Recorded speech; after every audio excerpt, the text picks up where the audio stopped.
പായസം വേണ്ടേ?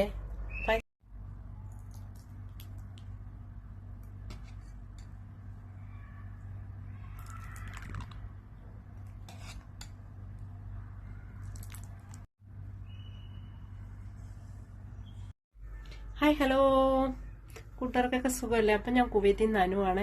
അപ്പം നമ്മളിന്നൊരു പരിപ്പ് പായസം വയ്ക്കാൻ പോകുന്ന. അടപ്പായസം കഴിഞ്ഞ പിന്നെ പരിപ്പ് പായസമല്ല എല്ലാവർക്കും പ്രാധാന്യം. അപ്പോഴെനിക്ക് ഞാൻ ആദ്യമായിട്ടാണ് വെക്കുന്നത്.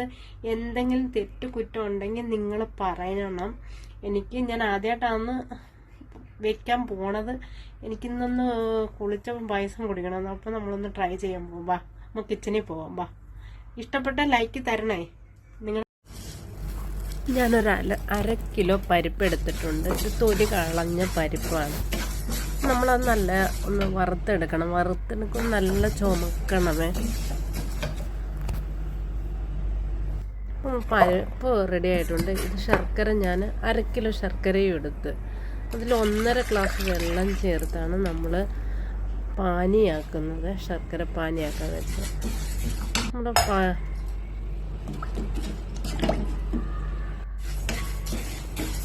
ഏകദേശം നമ്മുടെ പരിപ്പ് റെഡി ആയിട്ടുണ്ട്. നല്ല ചുമന്ന കളറായിട്ടുണ്ട്.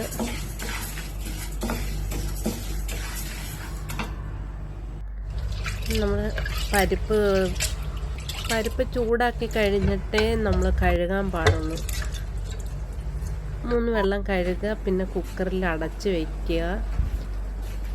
3 വിസിൽ അല്ലെങ്കിൽ 5 വിസിൽ.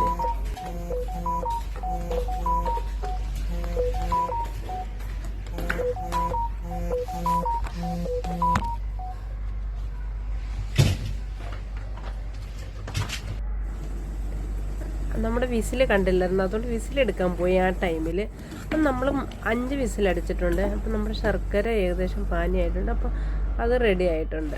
അപ്പം പരിപ്പ് വെന്തതിനകത്തോട്ട് നമ്മൾ ശർക്കര അരിച്ചൊഴിക്കണമേ. പാനി ഞാൻ കുറച്ച് ഉടച്ചെടുത്ത് കുറച്ച് ഉടയ്ക്കാതെ എന്ന് വെച്ചാൽ ഒന്ന് കടിക്കണം. നമ്മൾ പായസം കുടിക്കുമ്പോഴേ ജസ്റ്റ് ഒന്ന് കടിക്കണമല്ലോ. ഞാൻ പായസം വെച്ചപ്പോൾ എനിക്കിത്തിരി വെള്ളം കൂടിപ്പോയി. ആദ്യമായിട്ടായതുകൊണ്ടാണ്, ചെറിയ മിസ്റ്റേക്കുകളുണ്ട് എല്ലാവരും. അപ്പം നമുക്ക് തേങ്ങാപ്പാൽ നമ്മൾ ഇവിടുന്ന് കടയിൽ നിന്ന് വാങ്ങിച്ചതാണ്. ഫ്രഷ് തേങ്ങയല്ല, നല്ല കുറുകുറുപ്പുള്ള തേങ്ങാപ്പാലാണ് ഗൾഫിൽ. അപ്പം ഏലക്ക എനിക്ക് പൊടിക്കാൻ പറ്റിയില്ല. ഞാൻ ഏലക്ക ഇടിച്ചിട്ടാണ് പിന്നെ നെയ്ക്കകത്ത് തേങ്ങ വറുക്കുവാണേ. ഞാൻ ജസ്റ്റ് ഒന്ന് ആദ്യമായിട്ടായതുകൊണ്ട് കുറച്ചാണ് എടുത്തേക്കുന്നത്. തേങ്ങ ഒന്ന് മൂത്ത് വന്നിട്ടുണ്ട്. ഇനി അണ്ടിപ്പരിപ്പും മുന്തിരിങ്ങ അങ്ങനെ ഇല്ല, ഇഷ്ടമുള്ളവർക്ക് ഇടാം. എന്തെങ്കിലുമൊക്കെ കടിക്കാൻ വേണം, അതുകൊണ്ടാണ് ഞാൻ തോനെ ഇട്ടത്. അണ്ടിപ്പരിപ്പും മുന്തിരിങ്ങയും തേങ്ങ കുത്തും കൂടെയാണ് ഇത് മിക്സ് ചെയ്ത് നമ്മൾ നെയ്യിൽ മൂപ്പിച്ചെടുക്കുകയാണ്. ഇനി നമ്മുടെ പായസത്തിനകത്തോട്ടത് ചേർക്കുക. നല്ലൊരു മണമൊക്കെ വന്നിട്ടുണ്ട്. എനിക്കൊരു അടപ്പായസത്തിൻ്റെ മണമാണ് എനിക്ക് കിട്ടിയത്. അപ്പോൾ ഇഷ്ടം പോലെ കഷ്ണങ്ങളുണ്ട്. നമ്മുടെ പരിപ്പ് പായസം ഇവിടെ റെഡിയാണ്.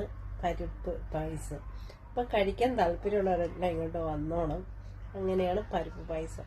ഓക്കേ, എല്ലാവർക്കും ഇഷ്ടപ്പെട്ടെങ്കിൽ പ്ലീസ് നിങ്ങളുടെ ഹാർട്ട് തരണം.